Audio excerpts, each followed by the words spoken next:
నమస్కారం. నేడు మనం పండ్లు కొనడానికి బయటకు వెళ్ళినప్పుడు ఎక్కడో విదేశాల నుండి వచ్చిన పండ్ల వైపు ఆకర్షితులవుతాం. అవి తింటేనే ఎక్కువ బలం వస్తుందని, ఆరోగ్యంగా ఉంటామని మనలో చాలా మంది నమ్ముతారు కూడా.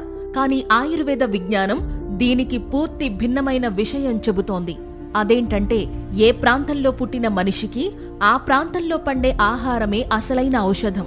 మన ఇంటి చుట్టుపక్కల దొరికే జామకాయ లేదా ఉసిరికాయలో ఉన్న శక్తి వేల మైళ్ల దూరం నుండి వచ్చే పండ్లలో ఉండదు. ఎందుకంటే మన శరీరం మనం పుట్టిన నేల, నీరు, గాలితో తయారై ఉంటుంది. మన కణాలకు మన ప్రాంతపు ఆహారమే బాగా అర్థమవుతుంది. దీనినే ఆయుర్వేదంలో సాత్మ్యం అంటారు. మన నేలపైన పండిన ఆహారం మనకు తగ్గట్టే తయారై ఉంటుంది. అదే ఇక్కడ మెయిన్ పాయింట్. వేరే దేశాలలో పుట్టినవి ఆ ప్రాంతానికి అలవాటు పడ్డ మనుషుల కోసం. ఇంకా చెప్పాలంటే, విదేశాల నుండి వచ్చే పండ్లు ఎప్పుడో కొన్ని రోజుల లేదా వారాల క్రితం కోసినవి అయ్యుంటాయి. అవి చెడిపోకుండా ఉండడానికి వాటిపై మైనం పూత పూస్తారు, రసాయనాలు చల్లుతారు.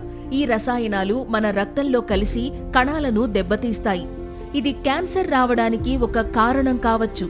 అదే మన ఊరిలో పండే జామకాయను చూడండి. అది తాజాగా ఉంటుంది, దానిలో ప్రాణశక్తి నిండుగా ఉంటుంది.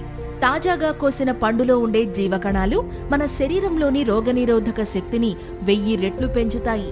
ఇంకా పోషకాల విషయానికి వస్తే, ఒక యాపిల్ పండు కంటే ఒక జామకాయలో లేదా చిన్న ఉసిరికాయలో విటమిన్ సి ఎంతో ఎక్కువగా ఉంటుంది. క్యాన్సర్ కణాలను ఎదుర్కోవడానికి మన కణాలకు కావలసిన అతి పెద్ద ఆయుధం విటమిన్ సి. మన పెరట్లో పండే పండ్లు మన వాతావరణానికి తట్టుకుని పెరుగుతాయి.